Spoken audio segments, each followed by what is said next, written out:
welcome back to my channel, or if you are new here, I thought I would just give a little introduction as to who I am. My name is Jordan Pretorius.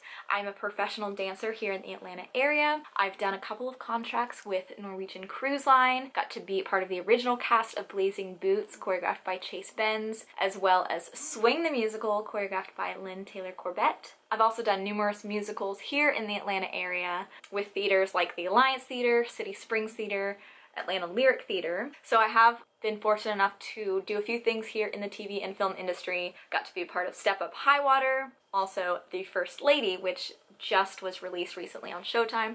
So that was really cool, got to dance on that show. I also got to be a part of Kanye West's Donda listening concert here at the Mercedes-Benz Stadium. And on top of that, I've been teaching for about 7 years in multiple styles for multiple ages. I've also choreographed for Six Flags, weddings, flash mobs, competitions, auditions. Am I missing anything? I think that's it. Obviously recitals. I think that's it. My background, I've actually trained with multiple different ballet companies. Got to train with the School of American Ballet, which leads into the New York City Ballet, as well as the Bolshoi Ballet and the National Ballet of Canada.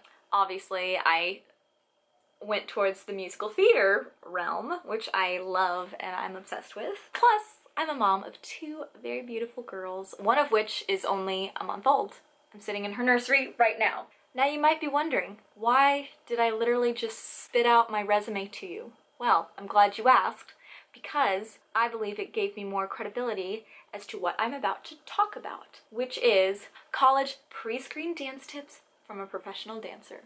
Now, you also might be wondering, Jordan, you didn't go to college. What do you know about college pre-screens? Well, I'm glad you also asked that because I've been choreographing college pre-screens auditions for the past couple of years now. Plus, I have had my fair share of self-tapes, especially in these past 2 years. So I feel like I know what I'm talking about. But before we jump in, please make sure to like and subscribe, turn on those post notifications. Baby girl trying to get monetized over her. So I just want to mention, if you clicked on this video, you're either a rising senior, a parent of a rising senior, or you're just curious and you stayed for my amazing personality. Thank you. So without further ado, let's get on to the rest of the video. If you haven't already, go check out the website getaccepted.com. Not now, wait till I'm done talking. I'll be talking logistics first. But basically, this website lists out all the participating schools and their requirements. You'll notice that a lot of these requirements are the same, but please double check if there's a school that has different requirements. You don't want to assume that they're all going to be the same. Some will require one thing versus the other, but generally, all the schools will pretty much require the same things. So I'm mainly going to be talking about your dance submission, but for your submissions for singing, monologues, and dance, you will need to do separate files for each. For each file that you are submitting, make sure you slate before each one and make sure that slate is attached to that file. They don't want to have separate slate files versus your separate auditions. So if you are doing your slate for your singing, attach that on top of the clip of you singing. Wrap that up into one file and name it. When you are naming your files, don't just put your name. That's more just like an annoying thing for them to have to deal with. So clearly name your name dance or your name singing, whatever. That helps, you know, separate the files and name clearly what they're opening. Now for your film setup. And again, now I'm just talking about dance. When you are filming your dance submission, sorry if you see me looking down, I took a ton of notes. Look at me being professional and all that. So I'm gonna be reviewing back to my notes just so you know. Where was I? I lost my place from that scroll. So when you're filming your dance submission, I would recommend trying to reach out to local studios to see if you could rent a space or even just if they would let you use the space to film. So you want to make sure you have enough space to move around. If you can't get a studio, find an area that's open for you to be able to execute all of your choreography properly. Whether you are filming in a studio or somewhere else, please make sure that your background is free from as many distractions as you can. So nothing too distracting like wall art, like obviously I wouldn't film here. Right now I'm in my daughter's nursery. But For your dance submission, if you can eliminate, you know, people walking behind you or distracting artwork, try to keep it as plain and simple as you are able to. Do not film your submission with the mirror in view. So if you are in a dance studio, keep the mirror behind the camera because it just gets really distracting when they can see the camera, all that. It's just a lot better.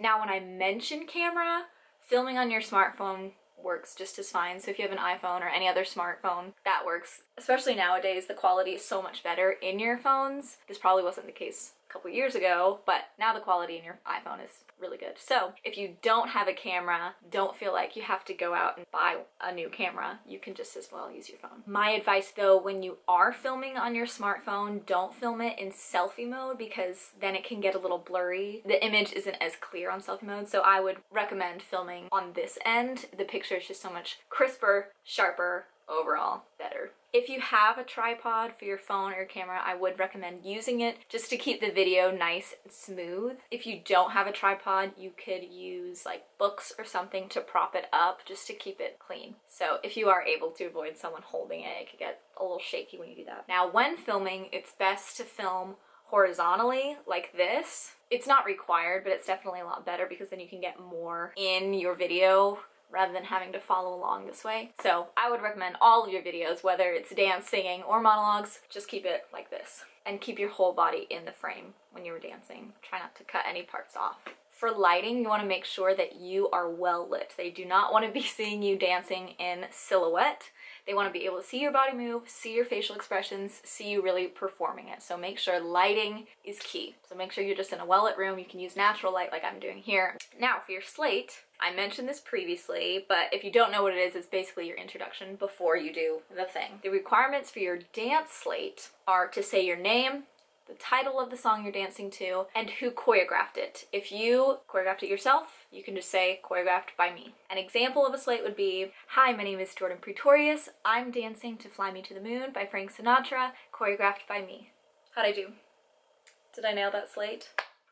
No, because I didn't have a clean background. But anyway, that was just an example. I would recommend getting your full body in for your dance slate, just so they can see everything clearly. Obviously not too far away from the camera, but just enough so your whole body's in frame. And keep your camera at about eye level. Okay, now let's talk about dance tips. So your dance submission should be about 60 seconds long.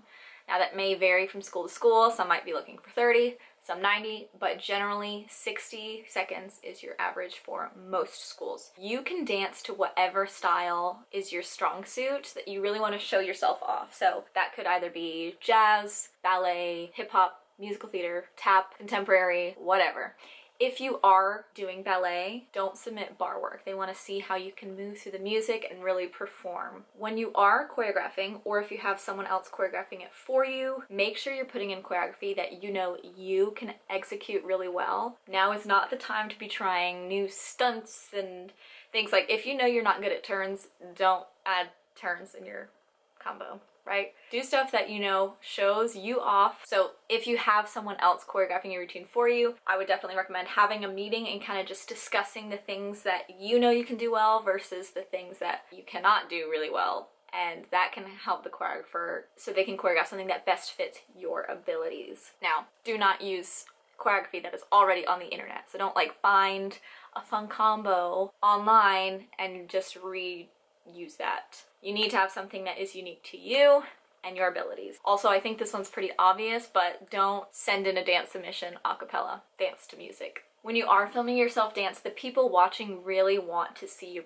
perform and see your personality, and they really want to see you tell a story through dancing. They don't expect you to be perfect. They basically want to see the potential for you to be able to grow to be an even stronger performer. So please don't neglect your face when performing. I don't want to see dead eyes. There's no soul there. You know, give me something. Do the Tyra Banks smize. I'm gonna go on my soapbox for a second. I preach this in every class that I teach. Storytelling is so important. When you are dancing, it drives me crazy when you just do steps for the sake of doing steps. Like that, there's nothing more boring. Like, you can understand from an audience point of view, like if you're just seeing dance after dance and there's like, it's not giving you any, like the thing I love about performing is that it's like, it makes people feel something. You really get to tell a story through dance. and singing and acting, all that, but really tell a story, okay? Listen to what the lyrics are saying in the song and really incorporate choreography that is connected to the music, also showing off your abilities. Give emotion, give dynamics. Now, I'm not saying do everything bigger, because I would say, and maybe some people would agree with me, that someone who's hitting everything so big and so strong the whole time is equally as boring as someone who's hitting everything really soft. You know, you want to have dynamics. Dynamics are exciting. I always compare dynamics in dancing to crescendos in music. You know how crescendos, it's like, the Doppler effect. So make it exciting. Know when to hit those hard moments, pa, pa, and then hit those soft moments. You know, a true professional knows when to hit those dynamics. Now I'm off my soapbox. So check with the schools that you are auditioning for, because some will also require a ballet submission as well as a required or optional wildcard submission. Now for ballet, media shouldn't be longer than 60 seconds. I found that average for ballet, they're looking about 30 seconds. But again, clarify with the school that you're auditioning for. They'll have a specific list of requirements. For the choreography itself, they're looking for a very specific technical repertoire. Most schools will ask you to demonstrate a series of a plie, a tendu, grand battement, pirouettes en dehors, both sides, and a grand jeté. I know, a grand jeté. If you know, you know. For your wildcard submission, that should also be no longer than 60 seconds. You do not need to slate for wildcard. And this media can be literally anything. You can use it to show off a special skill or a special trick. If you play an instrument, you can do that. If you want to submit a video of you describing what makes you unique, literally you can do any of that, but keep it shorter than 60 seconds.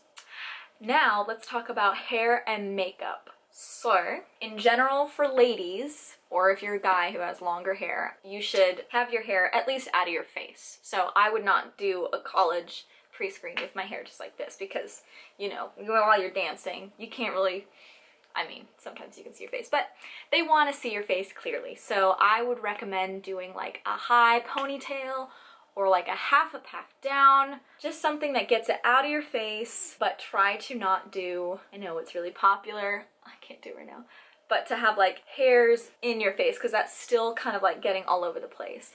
I know that's the thing, that's the style, and obviously I'm not doing it correctly right now, but you basically want to treat the audition like a mini performance. Add a little hairspray. For makeup, I would suggest like a light stage makeup. You don't need to go crazy with like falsies, but I would recommend, you know, eyeliner, mascara, blush, and I think it's nice to add a pop of color for your lip. You don't have to do like a bright red, but it just kind of accentuates your features. For clothing, I would recommend something that is form-fitting. Those who are reviewing your auditions want to be able to see your body and to see you move, and they can't do that if you're wearing like a baggy t-shirt. So some examples, you could do a leotard, tights, a leotard and skirt, sports bra, biker shorts, sports bra and leggings. You know, you can mix it up, and don't be afraid to add color. Wear what makes you feel confident, but that's also form-fitting. So I think that pretty much covers everything. Please leave a comment below if I missed anything, or if you have any questions. I would be more than happy to answer them for you. And